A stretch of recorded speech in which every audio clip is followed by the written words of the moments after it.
guys? Welcome back to the Ballroom Podcast. This is episode 8. I'm your host, Rohan and as always, I'm here with my good friend and co-host, Arav. Arav, what's going on? I'm good, Rohan. We had some crazy game twos in the second round.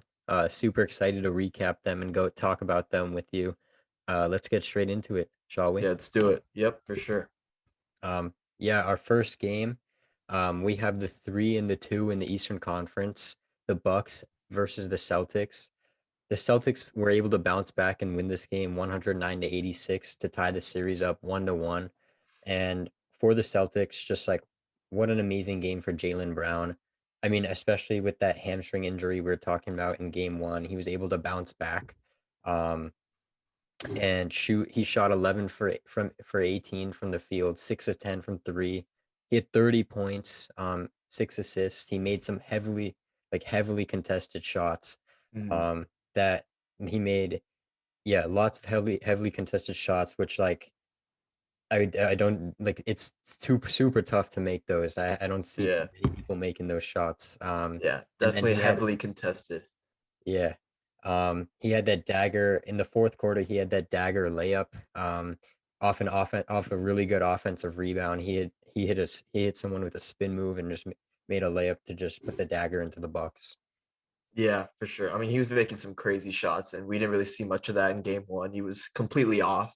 Mhm. He had, I think, only like 12 points, and like he had 7 turnovers. Like he was just, it wasn't him. And this was definitely more what Jaylen Brown looks like, and this is what he can be for the team. He can be their leading scorer. It doesn't always have to be Jason Tatum, and that's such Exactly. a huge luxury for the Celtics to have because Jason Tatum still had an amazing game. He still had 29 points on 50% shooting with 8 assists and also 3 steals. So like having these two as your like star players, like you can't be in more of a good position if you're the Celtics, and they just get such great scoring from their 2 stars. And to all the people who were like trying to break them up like earlier in the year when they were struggling, like they're Mhm. making them all look stupid now. Exactly.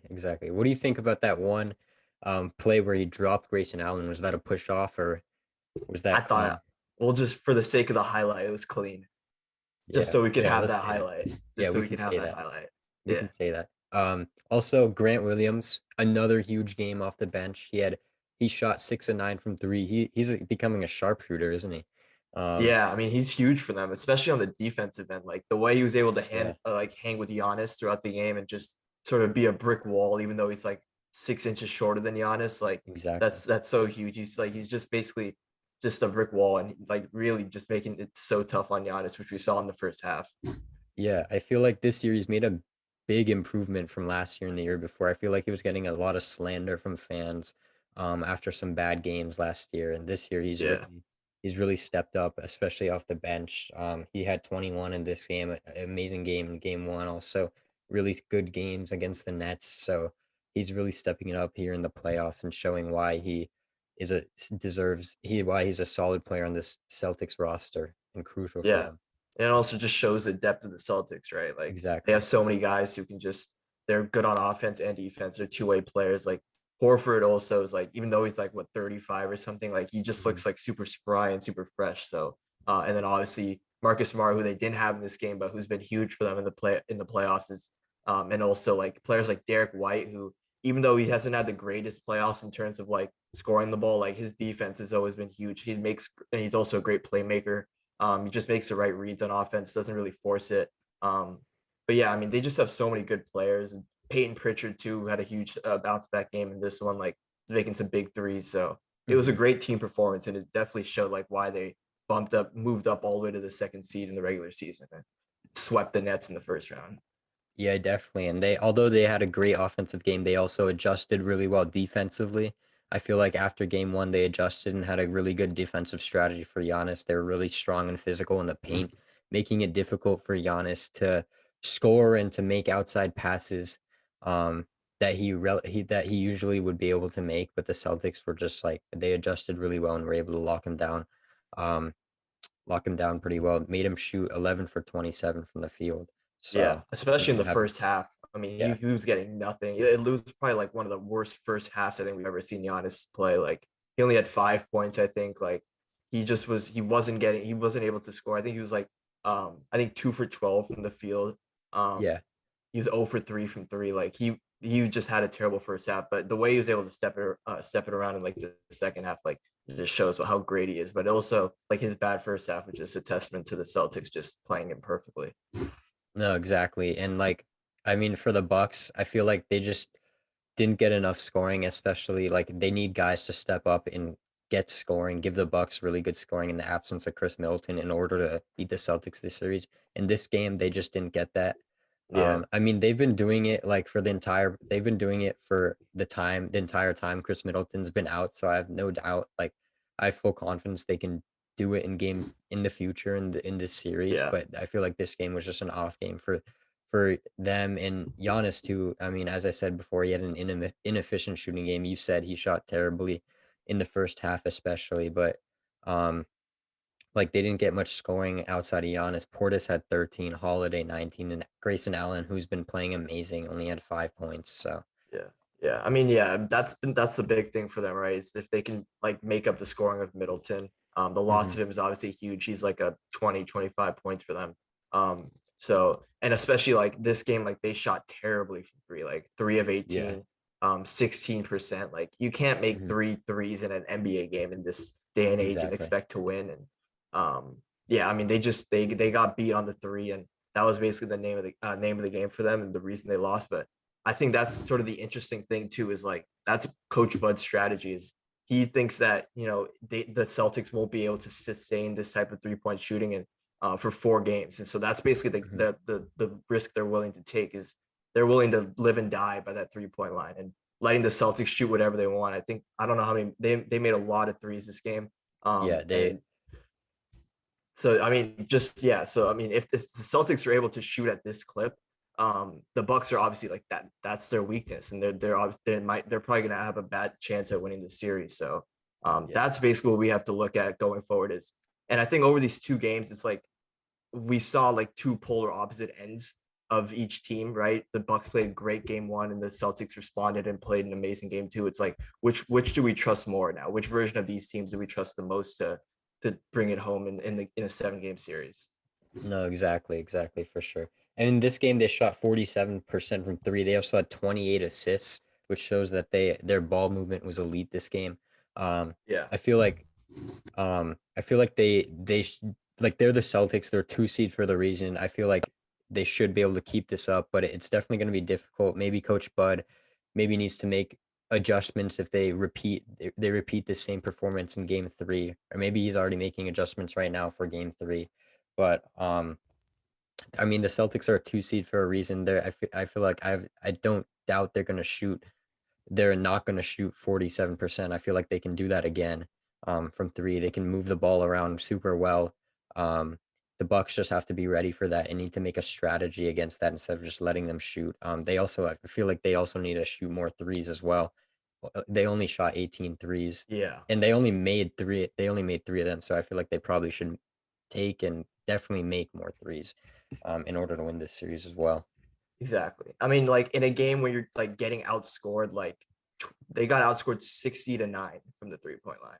Yeah. Like there's like that's just too big of a deficit in order to make up, like in terms of the offensive end. And that's why they're going to have a difficult time winning this series against the Celtics. And if the Celtics are able to keep up this 3 point shooting, then yeah, I mean they're going to have a good chance at winning. But that's Bud's game plan. Don't expect him to make any adjustments going forward. So it's just basically a tale of if the Celtics are going to keep this shooting up. Yeah, definitely. All right, should we look Should at we the move next on? series? Yeah, let's do it. All right, the most exciting game of probably the game twos. I'm sure everyone's waiting to hear this one, but Warriors Yeah. Grizzlies. Grizzlies won this one in an absolute bloodbath. They won 106-101 to tie the series up at one apiece. And they squeezed it out in the final minutes in a pretty intense ending of the fourth quarter. Very intense Um, ending. and obviously the big story from this game is Dylan Brooks with his flagrant two foul on Gary Payton the second, 3 minutes into the first quarter, which ended up in Dylan Brooks's ejection, and then obviously Gary Payton the second leaving with an elbow injury, which we later found out was a fractured elbow, and he's expected to miss 3 to 5 weeks, and obviously now out for the series. So, all right, what's your takeaway from this? Well, looking at it live, I immediately just like I jumped out of my couch. I jumped off my couch. I was like, what the heck just happened? And I mean, like it was such a hard foul. it was like it reminded me of that, like if you guys watch college basketball, the Duke and Clemson play where the Duke guy Oh was going yeah, for a yeah, layup and the Clemson guy just like trucked him. It kind yeah, of definitely reminded me of that. And that Clemson guy was I'm pretty sure he was suspended for a long time. I yeah, feel like Dylan, like this is unacceptable, in my opinion. Um, looking at the replay, he just like, I feel like he wasn't even going for the ball. He just like yeah, clubbed his head, clubbed Gary Payton the second's head. And then he went down, tried to brace himself, and ultimately fractured his elbow. He did shoot the 2 free throws though. yeah, So let's give a lot of credit to him. He's got that mama mentality. He drained the second one, looked clean. I yeah, thought it was gonna be all good, but um, yeah, unfortunate, really unfortunate to see that happen. Dylan Brooks, I mean, as Steve Kerr said in his post-game interview, he kind of just like broke the code. It's like 3 minutes into the game. I feel like you yeah, have no chance of breaking up that play. Just like let him score. Um, yeah, or maybe exactly. just like, I don't know, foul him a little. Don't like run full speed into him and club him in the head.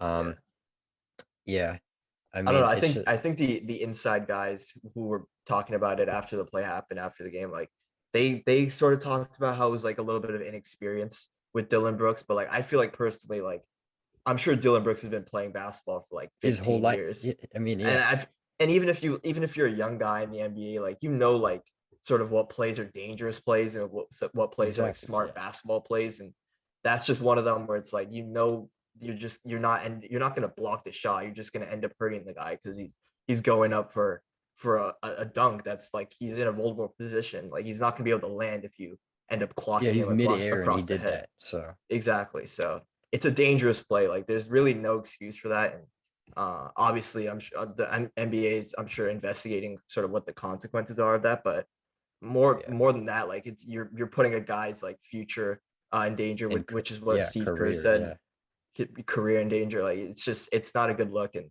obviously, we hope Gary Payton gets well soon. And Mhm. it's a devastating blow for the Warriors. But I mean, looking at the game though, I mean, obviously it was a physical game all around. Like that wasn't the only play. Draymond. Obviously, a couple minutes later, Draymond got elbowed in the head by Xavier Tillman. Ended up having to get stitches and had a swollen That eye. Like, that one was accidental though. He was just going for the ball. yeah, that was But obviously a basketball play. That was just kind of how this game went. I mean, yeah. everyone was just there. There were just people hitting each other left, right, and center. Like it was a physical one, but the Grizzlies came out on top, much in large part due to Ja Morant, who was just special in this one. 47 points, 8 boards, 8 assists, 3 steals, and 5 threes. Just a complete stat line. He scored the last 15 points for the Grizzlies, had 18 points in the fourth quarter. Um, and he just put the entire team on his back. And according to StatMuse, Ja leads the playoffs now with 42 points in the clutch, while shooting 52% in the clutch.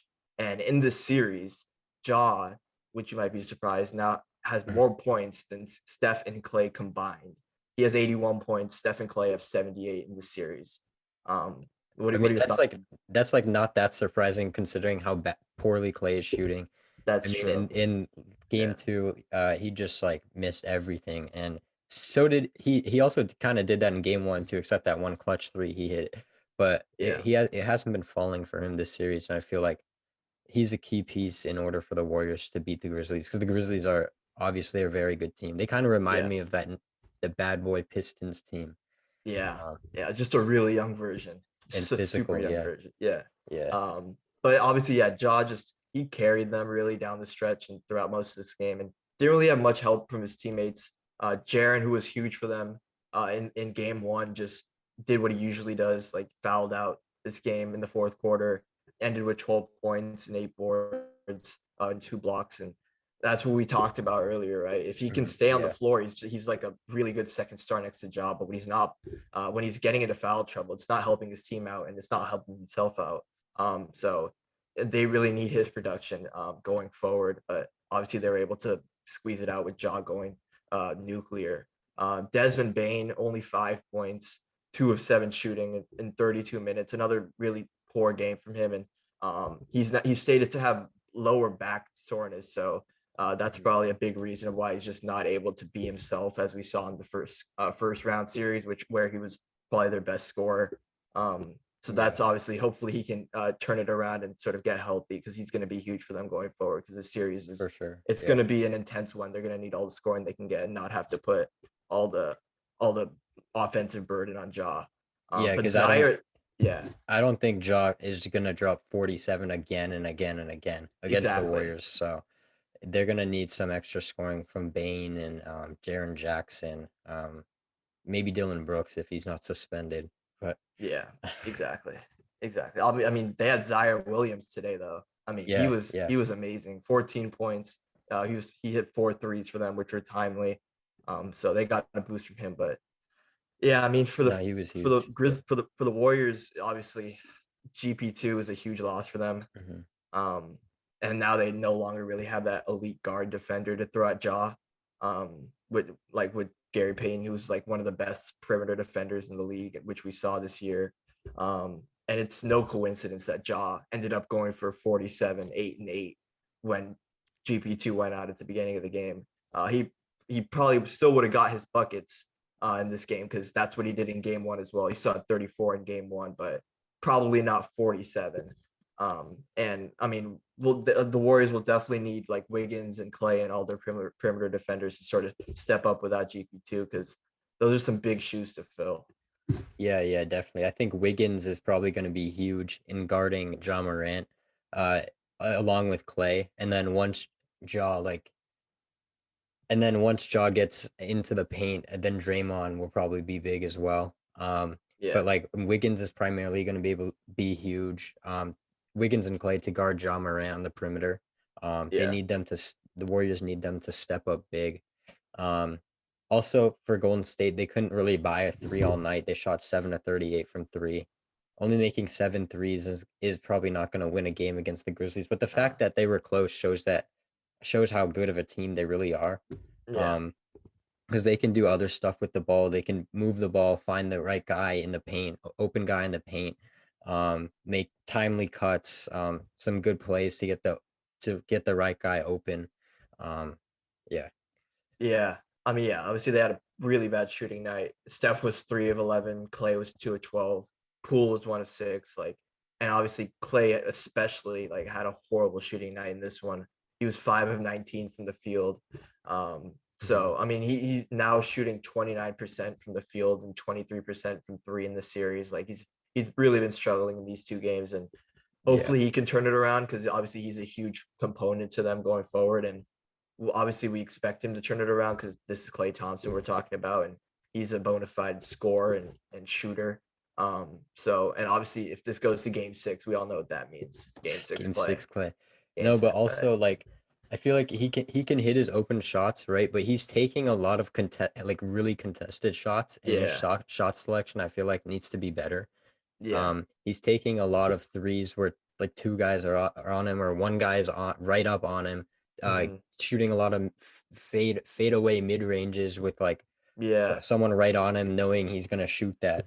His Yeah. shot selection I feel like needs to get better. Needs to Yeah. figure out better ways to get open. Exactly. Yeah, there was like one fast break that the Warriors had. And it was Clay basically on a one v four.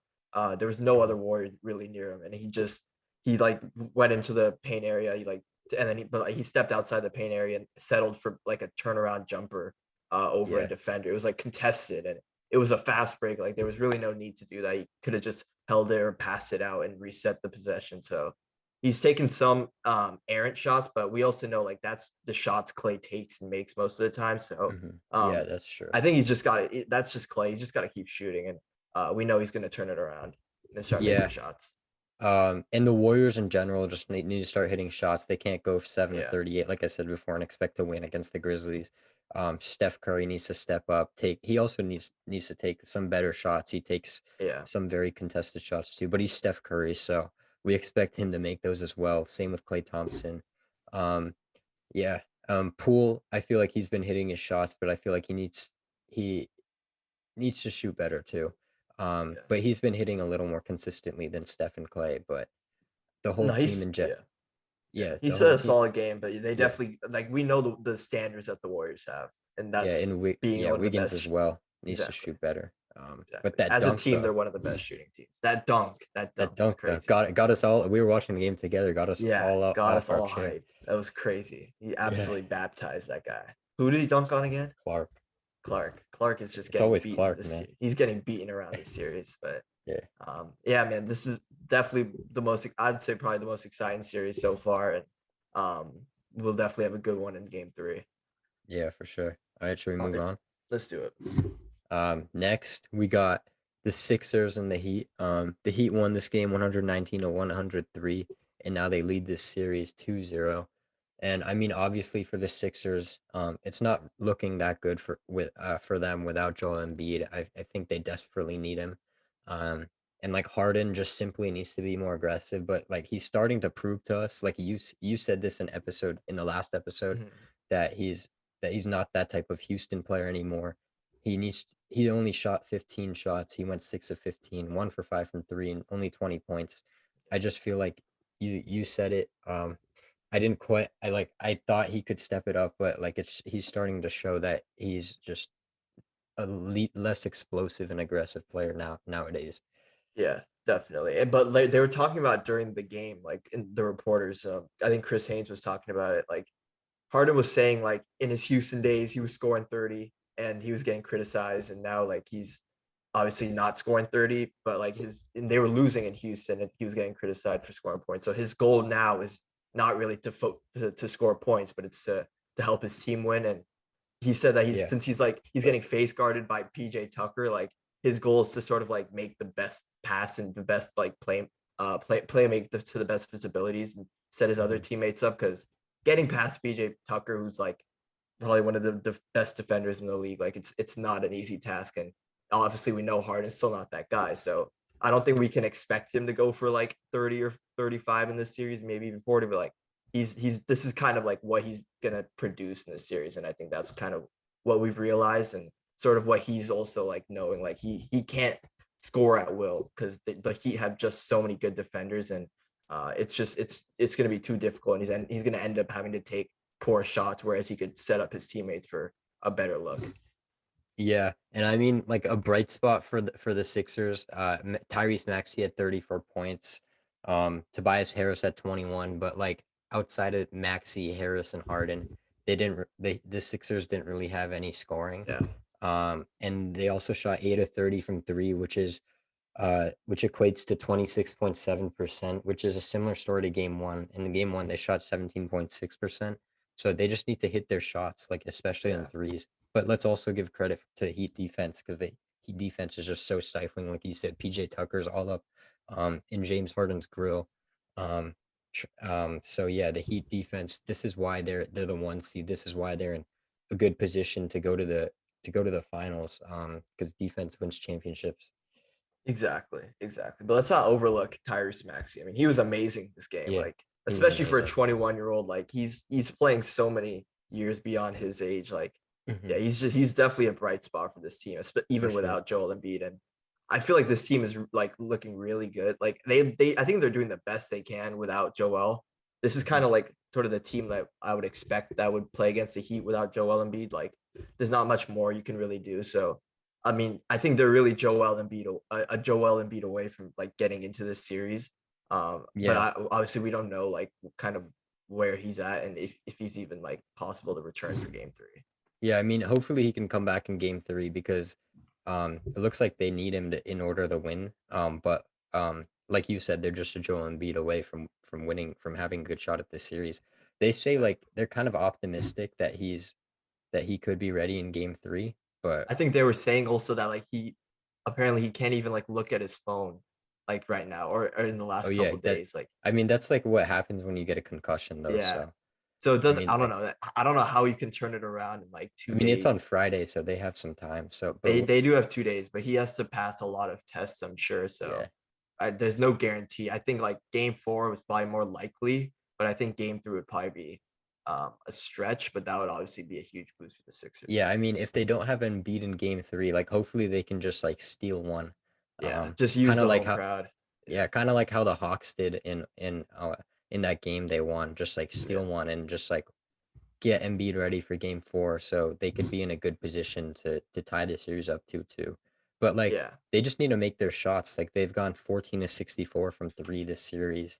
Danny Green, who's usually like a solid playoff player and a solid role player for every playoff team he's been with, Yeah. has been shooting pretty terribly. He went 1 for 10 from the field this game, which is his second worst shooting performance in his playoff career.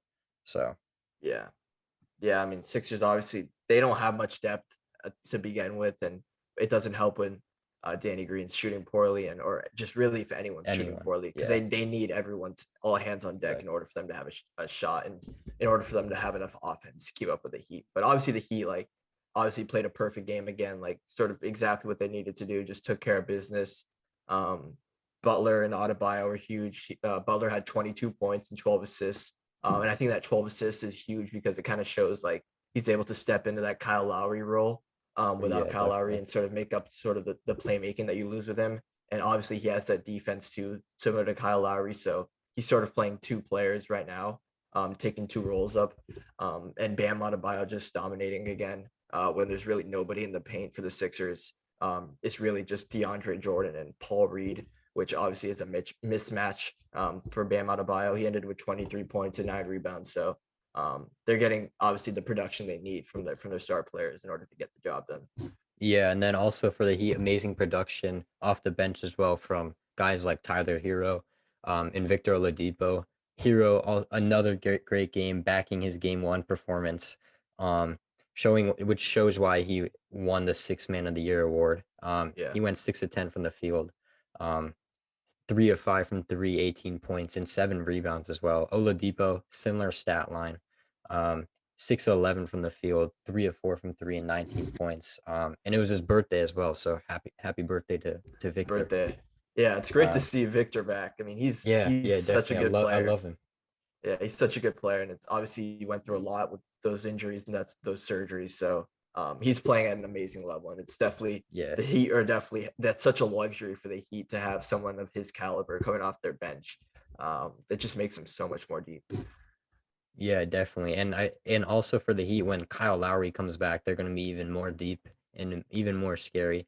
Um, Especially like with his playmaking. If Butler can maintain this type of playmaking with the 12 assists and Lowry can add on to that, then they'll be so scary. Yeah, They also their ball movement is just elite. 25 assists this game. They shot 48% from 3. Um, yeah. which shows that they're just a team who just hits their shots, moves the ball well, finds the open guy. Um, yeah, and congratulations to Eric Spoelstra. He's now moved to 4th place on the NBA coaches playoff win percentage list. This is for coaches who've coached at least 100 playoff games. He's now 91 and 59 at his percent is .607. And guess who he moved above? Pat Riley. Yeah, his boss, Pat Pat Riley. Riley. Yeah, that's good stuff. I mean, Eric Yeah, Spoelstra is obviously a heck of a coach. So, yeah, and he's I mean, the Heat amazing are a heck coach. of a team too. So, yeah, I mean, this series is obviously in the hands of the Heat right now. Like they have everything, and a game 3 win will basically seal it for them. They just got to go to Philly and just grab that game, and they're pretty much set. And even if they drop it, they're still in good position because I think even with Joel, they're probably like the slight favorites. But obviously, when if Joel comes back, like and the Sixers are able to snag game 3, like we'll definitely have a good series on our hands. Oh, for sure. Yeah. I mean, I just want Joel to return, man. Exactly. I hate to see players go down and just want them back as soon as possible. Exactly. I mean, if the Sixers grab game 3, it's a 2-1 series with Joel coming They're in a back. good Like, position. yeah, it'll be a fun one. So, Yeah, as definitely. basketball fans, that's definitely what we want. For sure. All right, should we Exactly. move All right, on? should we look at the last series? Yeah, let's do it. Okay, let's look at Mavericks Suns. Suns won this one 129-109. They now lead the series 2-0. They took care of home court, won both their games at home. So now the series is moving back to Dallas. But in this one, Chris Paul just took over in the fourth, CP3. like always. Uh, just absolute fourth quarter savant. He dropped 14 points in the fourth quarter and had 28 points on the game. And the Mavs really just couldn't stop him. Like every time down the stretch, they were trying to just switch Luca onto him, and he was just cooking in ISO, and you can't really do anything against CP3 in ISO because he's just going to get to a spot and he just knows how to sort of get to a spot and get his bucket at will. So putting anyone on an Exactly. island with him is a bad idea because you're probably going to get beat. And he ended with 11. He shot 11 to 16 from the field with 8 assists. So all around just Dude, great game from him and vintage CP3 because he really is the one who brought this game home. dude, he just doesn't miss from his spots Yeah, from that mid range. He just doesn't miss. I never seen every him miss from time, there. every time. He just Just shoots makes it it over anyone too. Like any his yeah. release You point is put the so high. tallest guy on him, he just makes it every time. It's crazy. He's like Exactly. the greatest fourth quarter player of all time. I mean, For he's getting up there. Reggie Genuinely. Miller definitely thought so. He was trying to crown him the king of the fourth quarter in that one. No, Um, that's Kenny. That's Kenny. that's Kenny. That's Kenny. That's true. Yeah. Booker, Shout out also Kenny. shout out Kenny Beecham. Yeah, Booker also had a spectacular game. 11 to 19 from the field, 5 of 8 from three. Had 30 points on the game. Just really couldn't miss down the stretch in the fourth quarter. He showed the Mavs really no mercy. The Suns as a whole really showed the Mavs no mercy. They outscored them 40 to 26 in the fourth quarter. And at one point it was 99-93 with 8 minutes Yeah. left in the fourth. And then they went on a 23 to 2 run to close out the game. Like they just completely smoked them out the stadium. Is their seventh consecutive game shooting 50% or higher. They shot 64.5% That's from the field in insane. this That's game, literally insane. 52% from three. Like they just were lights out shooting the ball. Yeah. And they also won the rebounding contest 34 to 25 and 30 to 18 in defensive rebounds, which shows like the Mavs don't have like a proper and solid big man, especially when DeAndre Ayton is the Suns' big man. Yeah, He's becoming into like a real like superstar, like solid superstar big man. Um, and the Suns also had 50 points in the paint to the Mavericks 32, which like further solidifies that they just need like a proper big man in order to beat the Suns because like Aiton is just gonna yeah. feast in the paint. Um, Same with JaVale McGee. He's just gonna do the same. So Especially when you're putting it with CP in the pick and roll, like it's exactly, just an easy 2 points for them. Like CP is gonna make the right pass, and they're just gonna get the alley oop. So yeah, Mavs exactly. just don't really have that interior defense. And I mean, like even outside of CP3 and Book, all the Suns players I feel like came to play and gave Phoenix Mhm. some great scoring, some great defense, passing, rebounding. Crowder had 15, Bridges 11 points. Bridges also had a plus 31 plus minus this game. Yeah, And then the Suns just moved the ball super well. yeah, They had 28 assists in total. Credit Chris Paul with 8 of them. Um, it shows that their elite ball movement. They can find the right guy that's open.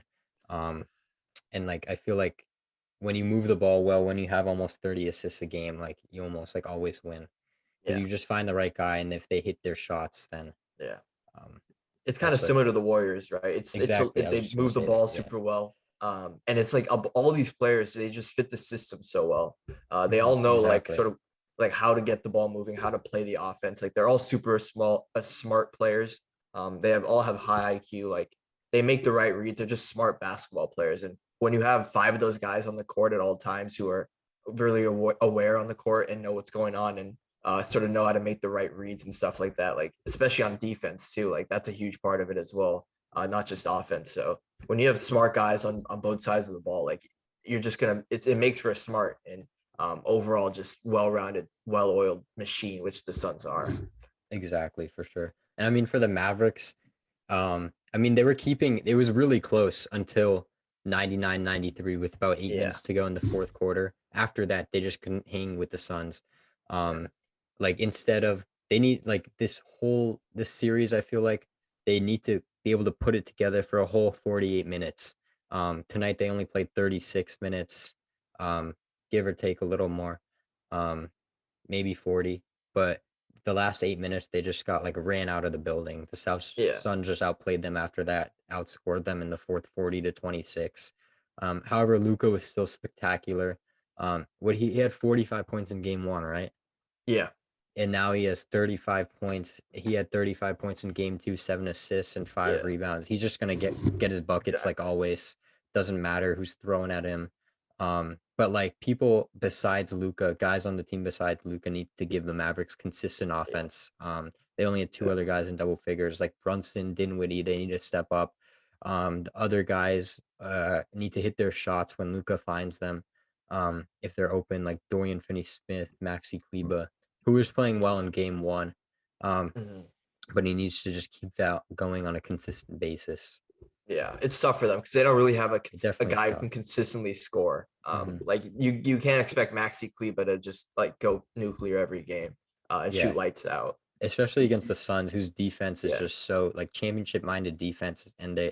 their defense is relentless. You So could tell like they probably once after game one they probably adjusted and they're like, okay, we're not going to let Maxi Kleba get any wide open looks because he's just going to cook us. exactly. So that's kind of like how they are. They're going to make adjustments. And they're just they just know how to make adjustments. They're a championship level team, but yeah, obviously, like even with Luca like averaging exactly 40 points this series, like there's really nothing you can do. Like if you're the Mavs, like if you don't have that consistent second score, like Brunson and Dinwiddie only combined for 6 of 22 and from the field. Like Brunson had 9 points, Dinwiddie had 11, and especially Brunson, who averaged 28 points for them in round one. Like Mhm. he really needs to step up and be that second scorer for Luca and the Mavs, like for them to have a chance going forward.